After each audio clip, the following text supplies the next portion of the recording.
there are several reasons why children from Dalit and Adivasi and Muslim communities leave school. बहुत जल्दी वो school छोड़ देते हैं, उनके कुछ बिहाइंड रीजंस होते हैं। एक तो वो उनको जाने नहीं दिया जाता, और जाने भी दिया जाता है तो बहुत कम ही एज में उनकी मैरिज करना, ये सारी बहुत सारी चीज़ें होती हैं। और हम एक कैटेगरी भी देखते हैं कि जो एक रेट ऑफ रेशियो हम देखते हैं SC/ST का बहुत कम था, अब तो बहुत सब कुछ बहुत बेटर हो गया। और इस तरीके से जो उनका बैकग्राउंड था वो सब बहुत ही ख़राब था।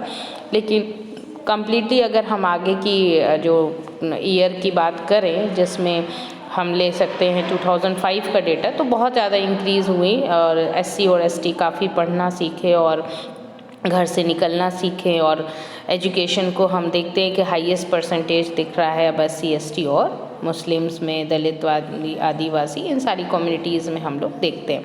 बट पहले ऐसा नहीं था। और in many parts of the country, specially in rural and poor areas, they may not even be proper school and not teachers who teach on a regular basis. तो हम यहाँ देखते हैं कि बहुत सारी कंट्री में अगर स्पेशली रूरल प्लेस की बात करें और जो पुअर एरियाज़ होती हैं, वहाँ पर इवनली हम देखते हैं प्रॉपर स्कूल नहीं होते हैं, कोई टीचर नहीं होता है कि उन्हें पढ़ा सके, और उनकी प्रॉपर स्कूल में आने के लिए एक रेगुलर बेसिस के लिए एक यूनिफॉर्म और सारी चीज़ों की जो वो एक होता है नहीं कि हम सारी चीज़ों को सही से मैनेज करके पहुंच सकें, ये सारी चीज़ों के लिए बहुत पुअर होते हैं।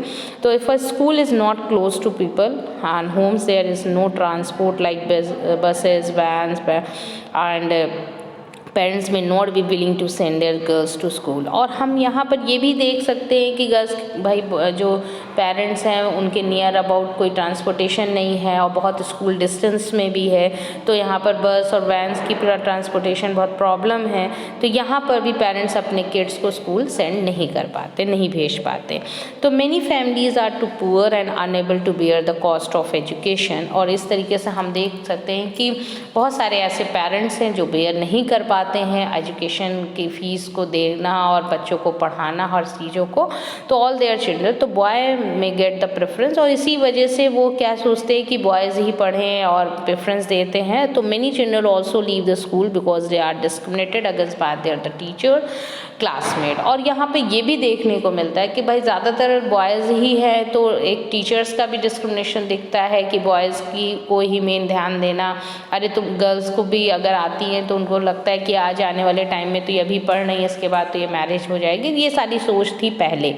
सेकंड थिंग कि ओम प्रकाश वाल्मीकि स्टोरी स्टूडेंट तुम लोगों ने पढ़ाई है, ऑन इक्वालिटी चैप्टर में हमने डिस्कस किया था कि जब वो उनके कास्ट को लेके कितना स्कूल में उनको 3 दिन काम कराना, उनकी कोई रिस्पेक्ट नहीं होना, उनको स्टडी करने नहीं दिया गया। तो ये सारे जो डिस्क्रिमिनेशन हमें रिलीजन, कास्ट, एजुकेशन और वुमेंस और मेल फीमेल इनइक्वालिटी, हर चीज़ को बहुत हम लोग ने इस चैप्टर को भी देखा और इससे पहले की स्टोरी में भी डिस्कस किया। तो इससे ये समझ में आता है कि अवेयरनेस बहुत ज़रूरी थी, और एजुकेशन जब बीच में आती है तो ये डिस्क्रिमिनेशन हमारा रिड्यूस होता है ना। तो हम लोग फिर आगे कंटिन्यू करते हैं स्टूडेंट।